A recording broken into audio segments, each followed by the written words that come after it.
நமச்சிவாய வாழ்க. நாதன்தாள் வாழ்க. இமைப்பொழுதும் என் நெஞ்சில் நீங்காதான் தாழ் வாழ்க. வாழ்க வளமுடன். அனைவருக்கும் இனிய வணக்கங்கள். நாம் இந்த பதிவில் வாக்கிய பஞ்சாங்கத்தின்படி பெயர்ச்சியாகும் சனி பகவானால் உங்கள் வாழ்வில் உண்டாகும் நற்பலன்கள் என்ன என்பதனை பற்றியும், கெடுபலன்கள் ஏற்படுமாயின் ராசிக்காரர்கள் செய்ய வேண்டிய பரிகாரம் என்ன, வழிபட வேண்டிய தெய்வம் யார் என்பதனை பற்றியும் விரிவாக காண்போம். 9 கிரகங்களுமே குறிப்பிட்ட கால இடைவெளியில் நகரக்கூடியவைதான். ஆனாலும் சில கிரகங்களின் பெயர்ச்சி மட்டுமே பெரும் தாக்கத்தை ஏற்படுத்தக்கூடியது என்பதால் அவை மட்டுமே பிரதானமாக பார்க்கப்படுதுங்க. அந்த வகையில் இந்த விசுவாச வருஷத்தில் வாக்கிய பஞ்சாங்கத்தின்படி சனி பகவான் மாசி மாதம் 22ஆம் தேதி, அதாவது 6/3/2026 அன்று வெள்ளிக்கிழமை, பூரட்டாதி நட்சத்திரம் 3ஆம் பாதம் கும்பராசியில் இருந்து புரட்டாதி நட்சத்திரம் 4ஆம் பாதம் மீனராசிக்கு காலை 8:26 மணிக்கு பெயர்ச்சி ஆகிறாருங்க. இந்த பெயர்ச்சியில் மகர ராசிக்கு முழுமையாக 7.5 சனி நீங்குதுங்க. கும்பத்துக்கு பாதச்சனி, அதாவது 7.5 சனியின் கடைசி சுற்று ஆரம்பமாகுதுங்க. அதே சமயம் மேசராசிக்கு 7.5 சனியின் தொடக்கமான விரயச்சனி ஆரம்பம் ஆகுதுங்க. இந்த சமயத்தில் தனுசுக்கு அஷ்டாஷ்டமம், சிம்மத்துக்கு அஷ்டமம், மீனத்துக்கு 7.5 சனியில் ஜென்மசனி காலகட்டம் தொடங்குதுங்க.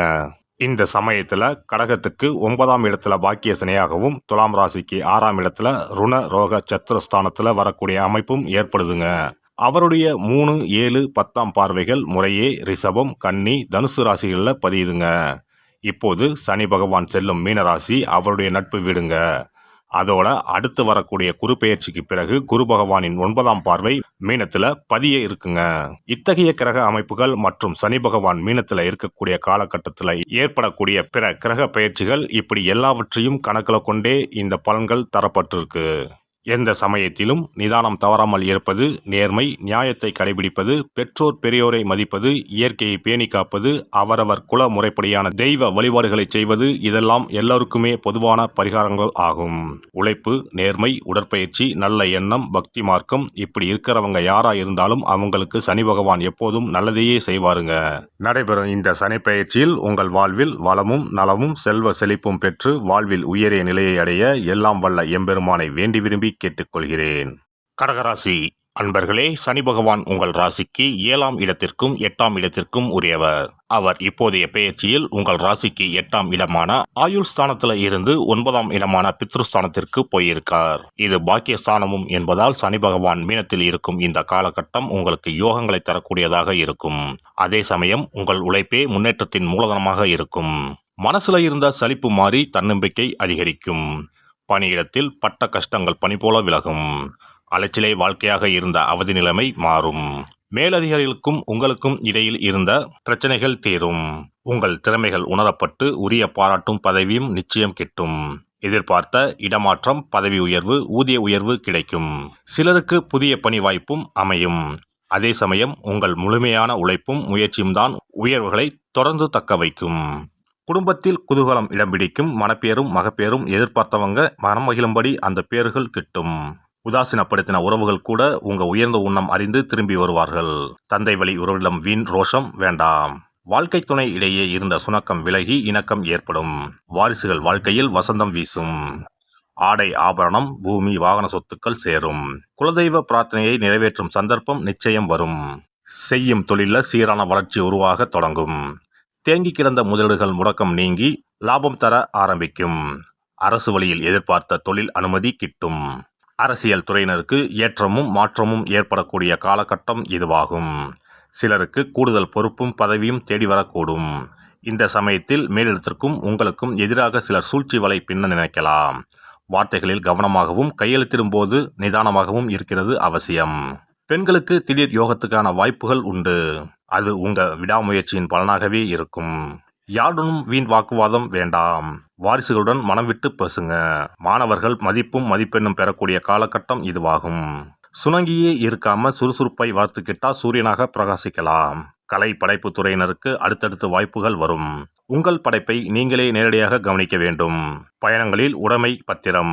ஒற்றை தலைவலி, அஜீரணம், அலர்ஜி உபாதைகள் வரக்கூடும். பெண்கள் மாதாந்திர பிரச்சனை சமயத்தில் கவனமாக இருக்க வேண்டும். இந்த சனி பெயர்ச்சி காலகட்டத்தில் ஒரு முறை திருக்கொள்ளிக்காடு திருத்தலம் சென்று பொங்கு சனி பகவானை வணங்குங்கள். சனிக்கிழமைகளில் பக்கத்து பிள்ளையார் கோவிலுக்கு சென்று கும்பிடுங்கள். உங்கள் வாழ்க்கை வெளிச்சமாகும். சிறப்பு தொகுப்பு.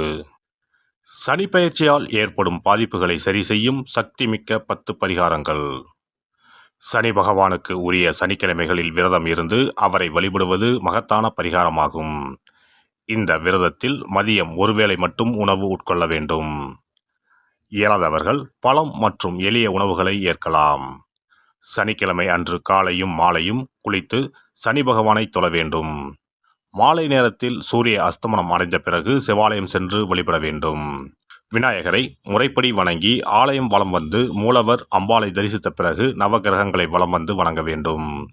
சனீஸ்வரரை வணங்கி சனி காயத்ரி மந்திரத்தை 18 முறை கூறி மனதார வழிபட வேண்டும். பின்னர் நல்லெண்ணெய் ஊற்றி 5 அகல் விளக்குகள் ஏற்றி வைத்து வழிபட வேண்டும். சனீஸ்வரர் தனி சன்னதியில் இருந்தால் அந்த சன்னதியின் முன் நல்லெண்ணெய் தீபங்கள் 5 ஏற்றி வைத்து வழிபடுவது விசேஷம். அருகிலேயே கிழக்கு நோக்கி அமர்ந்து சனீஸ்வரனின் சுப அருள் கிடைக்க வேண்டும், சனிதோஷ பாதிப்புகள் அகல வேண்டும் என்று பிரார்த்தனை செய்து வரலாம். இயன்றவர்கள் அன்றைய தினம் மாற்றுத்திறனாளிகளுக்கு அன்னதானம் வழங்குவது விசேஷம். சங்கடகர சதுர்த்தி தினத்தில் விநாயகருக்கு 8 சிதறு தேங்காய்களை உடைத்து நெய் தீபம் ஏற்றி அர்ச்சனை செய்து வழிபட்டால் சனியின் பாதிப்புகள் குறையும். அதேபோல் வெள்ளிக்கிழமை தோறும் அதிகாலை நீராடி அருகம்புல் மாலை சாற்றி அரசமர பிள்ளையாரை சுற்றி வந்து முறையாக வழிபட்டால் சீரும் சிறப்பும் நாடி வரும். தோஷங்களை எல்லாம் போக்கும் சக்தி பிரதோஷ வழிபாட்டுக்கு நன்மை உண்டு.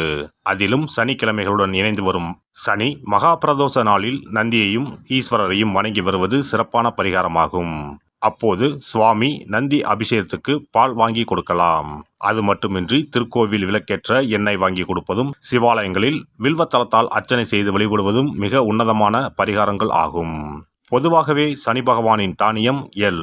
அந்த எள் எண்ணெயில் அவருக்கு விளக்கு ஏற்றி வழிபடுவதால் நன்மைகள் பெருகும்.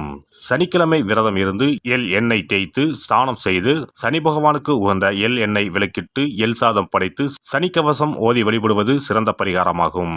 வெள்ளிக்கிழமை இரவு எள் தானியத்தை கரும்பட்டு துணி அல்லது கருமை நிற காகிதத்தில் வைத்து மடித்து தலையணைக்கு கீழ் வைத்து படுத்து உறங்கவும். மறுநாள் காலையில் எள் எண்ணெய் தேய்த்து குளித்து முதல் நாள் மடித்து வைத்த எள்ளை வடித்த சாதத்தோடு கலந்து நைவேத்தியம் செய்து காக்கைக்கு வழங்க நன்மைகள் ஏற்படும். சனி தோஷங்களை போக்கி நன்மைகளை உண்டாக்கும் கண்கண்ட தெய்வம் ஆஞ்சநேயர். ஆகவே இயன்ற போதெல்லாம் அனுமனுக்கு வரைமாலை சாத்தி துளசி மாலை அணிவித்து வெண்ணெய் அர்ப்பணித்து வழிபட்டு வந்தால் சனிதோஷ பாதிப்புகள் நீங்கும்.